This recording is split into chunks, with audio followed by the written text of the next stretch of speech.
My wife, I'll call her Sarah, and I work for a fairly large nonprofit organization in Western Canada. This particular organization is in the public eye and has a lot to do with politicians, and for the last 8 years or so our organization has been trying to get a certain agreement signed and recognized by the federal government. Anyway, without getting into the details of it, my wife's position meant that she was constantly in the news and working with big wigs and traveling the country and kissing people's butts, I guess literally and figuratively. Now I found out that she was cheating on me with her assistant that she hired about 6 months ago. She was in the upstairs department, and I was in the registration department. We actually met in the organization 8 years ago. We both started within months of each other. We both worked our butts off to get where we are. It wasn't easy, and obviously, like I said, she kisses butt and she's super charismatic. She has a way with words. When she speaks, people listen. When she walks into a room, she gets people's attention.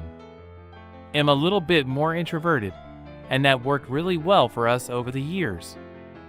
Then I had some health issues and had to go on short-term disability, so I wasn't at work for a while, and that's when it all started, or at least when I thought something was going on. A few things to note. I'm pretty sure her assistant didn't know we were married. I'm sure of it because he would look at me strangely when I would bring her lunch or coffee in the morning. He would look at me like, "Who the hell are you?" He knew who I was and that I worked in the building, but I'm not sure Sarah ever told him who I was to her. I mean, it's not like we went around the building saying, "Hey, we're married," but as people who work there know, and gossip travels fast in the organization because people like drama, and they like to start drama, which is how I eventually found out things were going on. A little background. Sarah is 45 and I'm 43. It turns out we actually went to the same high school, but it was a bigger school, so our paths never crossed. We have 2 kids. We have a son who's 7 and a daughter who's 5. They are literally the loves of my life, and I really think my life didn't really start until they came along. We hit it off right away, and at the time it was a big deal that we started seeing each other at work because it was against office policy to date someone you worked with. Technically, Sarah and I never really worked together because we dealt with such different issues, but when we had company-wide meetings, of course would see each other there, and sometimes the projects I was working on would overlap with what she was dealing with upstairs. Eventually people just let it slide, and it just became another thing, and, like I said, we never screamed it from the rooftops and nobody seemed to mind. Not only that, but when you work in an office, people get kind of crazy. People flirt with everybody, and my wife is attractive. I say that, and I heard it all the time from other people, and I even heard it from a lot of the female employees. People get kind of horny in an office space. It's kind of pathetic in a way.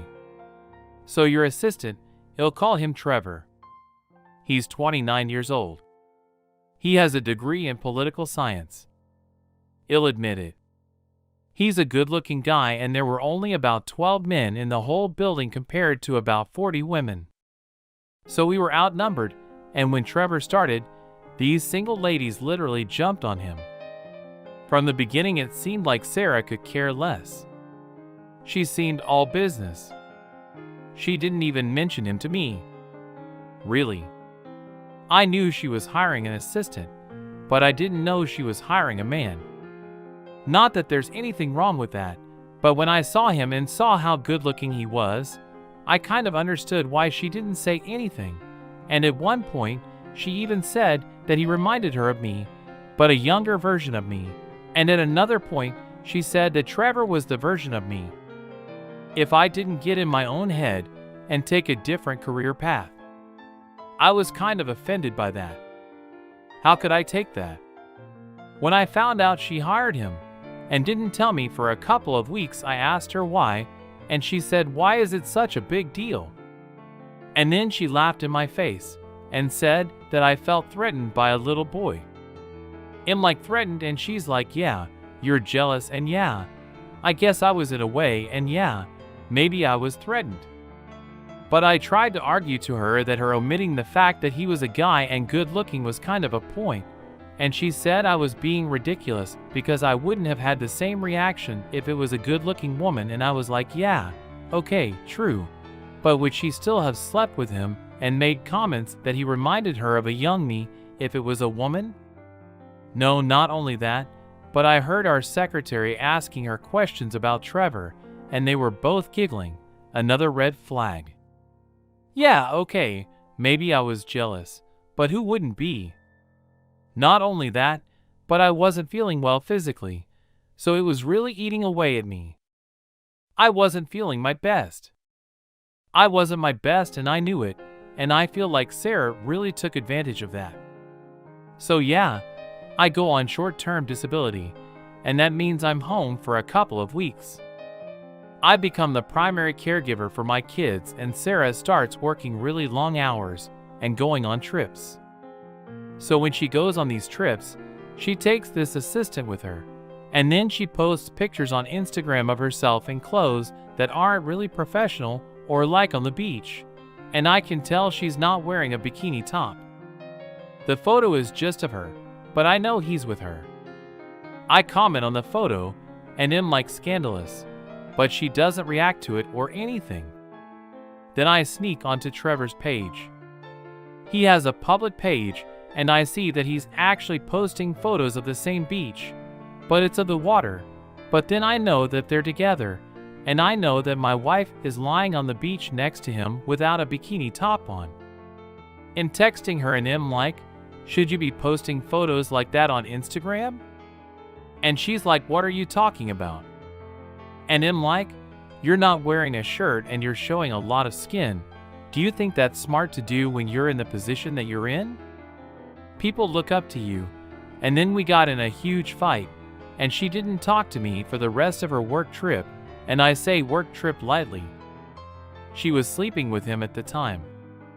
And another note, yes, these work trips took her all over the country, and she'd get time for business and pleasure. This disgusts me now, but I'm just trying to get through it with self-deprecating humor because that's the only way I can survive right now. But yeah, she'd have free time on these trips. This particular trip was to Kelowna, British Columbia, so it was nice weather, and she knew she'd have some time to go to the beach. Apparently, while she was there, I took care of the children. I don't mind that at all, but what I did mind was the fact that she was having relations with someone other than me, her husband, and it's embarrassing because everyone in the office knew. They'd stay late at work together.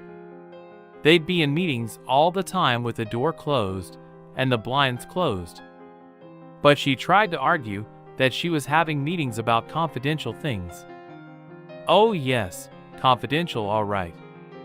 A woman at work who really didn't like her very much.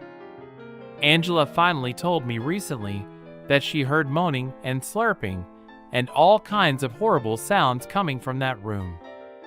Angela and Sarah shared an office wall, and the thing about this office building is that it was given to us, and there weren't that many offices in the building originally. When the organization started, we literally didn't have any money, so we just had to make do and put up walls. Some of the office walls in this place are paper thin and weren't meant to be permanent. And if Angela had told me about these noises she was hearing at the time, I would have just thought she was saying it to complain about Sarah because she didn't like her. But after it all came out and I caught her in the act, I don't doubt her for a second. I'm getting ahead of myself. So she's spending a lot of late nights there, and there's whispers about how close they're getting and whatnot. I'm in total denial. I can't believe she would ever do that to me. She keeps posting pictures on her Instagram, and it looks like someone is taking these pictures of her. These photos look like they're in really intimate restaurants. Dark candles she puts on when she comes home after going out like this. She claims their business meeting, and I say they look like really intimate business meetings, and with my particular illness at that time, I was having a hard time, and she never once asked how I was doing. She was always too busy working, and I can't even remember the last time she was home to say goodnight to our kids. Even our children would ask, "Where's Mommy? When's Mommy coming home?" I miss Mommy. It broke my damn heart. And what do I tell them? Oh, Mommy's working. Mommy's trying to help her citizens. No, Mommy's just cheating on Daddy and throwing her family away anyway. One night, I get a text message from a number I didn't recognize, and it was like, "Get to work. You're going to want to see this right now. Don't call your wife. Don't let her know you're on your way, but go to your office." And I'm like, weird. So I call my mom to come over to the house because my kids are asleep and I don't want them waking up to go. So she comes over and asks if everything's okay, and I'm like, "Oh yeah, I just have to go help Sarah with something." So I go and park down the street so she can't see my car in the parking lot. I sneak in the side door with my key card. The lights are off in the building, but when I go upstairs, I can see that the lights in her side of the building are still on. It's long after everyone has gone home for the day, too long in fact. And then I slowly walk up to her office. The door is open, and I see Trevor just handing it to her on the desk. She's bent over and looks up and sees me. I just stand there. She has to slap Trevor to stop, and then she quickly pulls her skirt back down, and he quickly zips up his pants, and all I can say is, "Wow, Sarah," and it's the same old story. She tries to tell me that she can explain everything. It's not what I thought. And then I'm trying to walk away, and she's pulling on my arm, and I'm trying to push her away. Trevor doesn't come out of her office, but I try to make my way down the stairs and back out the side door, and she follows me, and then all of a sudden she changes gears, and she starts getting mad at me for catching her. She's like, "Who told you why you're here? You didn't trust me, did you?" And that last one made me laugh. I said, "You clearly haven't given me any reason to trust you. I mean, what did I just walk in on?" But she gets mad at me. She starts saying that I'm insecure and that she can't be with someone like that. And then she starts attacking my illness and saying things like I'm not the man she married and am weak and am bringing her down. I literally had to tell her to shut up and not come home. I got in my car and drove back home, and somehow word got out about what happened, and people from work started texting me asking if it was true and if I was okay. Yeah, in that order. Shortly after that, I was supposed to come off short-term disability.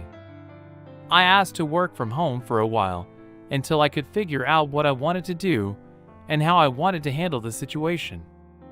I knew Sarah had the ability to pull the plug on my job, but I didn't want to lose my house or my kids. So I knew I needed this job. I had to figure out my next move. I contacted my lawyer and told him I wanted to start the divorce process. We have to separate first, so I was like, "Okay, yeah, let's do that." Then a few days later, I got a message from the same random number that texted me before. It was a video, and the video was all shaky, but you could tell it was Sarah and Trevor making out again on her desk in her office. They were wearing different clothes, so it wasn't the same night I caught them. Then another message came in, and it was another video. This time it was Trevor and Sarah making out in her car in the parking lot. I saved it. All I replied was "Thank you," and they replied with a thumbs up emoji. I sat there for a while wondering what to do. I had to make it up to them. Then I knew that there was an election coming up, and what I mean by that is that the person Sarah was working for had to get reelected, and the only way Sarah was going to get anywhere was if the person she was working for didn't get reelected. So I contacted the person who was the opposition to Sarah's boss. I also happened to know that this person had a really good chance of getting in, but just needed a few more endorsements. I thought that this whole thing with Sarah could look really bad for Sarah's boss and her campaign. Well, when I contacted the opposition, I told them everything and sent them the videos that had been sent to me. I started to support this person, and as soon as that happened and the videos ended up all over the office, it totally divided the office. The organization had a really tense energy around it, and the whole process took about 5 months. During those 5 months, I had to go into the office and pretend that nothing was happening and that Sarah and I weren't going through a breakup. But it was uncomfortable. I'm not going to lie, and Trevor was eventually let go. I don't even know exactly when, but Sarah let him go, and then she hired some 18-year-old intern. The intern was a girl, but not only that. As soon as these women in the office found out that I was single, they came at me left and right. I hadn't had that kind of attention in years, and honestly, it felt good. Sure, I flirted back. I'm not ashamed to admit it, but I'll never crap where I eat again. My wife hit me with a good-looking F-boy. Sarah tried to come home a few times and apologized and said she missed the kids, but I said she was never around. She never mentioned anything about missing me or the kids, so the only thing that's changed is that she's going to lose it all in a few months. Legally, I had to give her some visitation rights, so she had the right to come and see them at scheduled times, but I wouldn't be there. My mom was in the house while this was happening though, because I didn't really trust Sarah. She was very much the person who would try to pull a fast one and lock me out of the house, or try to brainwash the kids against me. I wasn't going to let that happen anyway. When the election came, Sarah's boss didn't come to Eureka Sweet Revenge. Within a week, the opposition came in and hired someone else. Sarah, not only that, but I got a 15,000 promotion. We still have a ways to go on this road to divorce, but I just wanted to share my story. Think twice about dating someone at work. As for the messenger, I ended up asking Angela if it was her, but she was adamant that it wasn't. She thinks maybe it was one of these women here who wanted to get back at me for herself. I like to think that it's Angela, and she's just never going to admit that it was her. I think she just really saw her chance to get rid of Sarah and took it. Looks like Sarah's extracurricular activities really came back to bite her in the butt.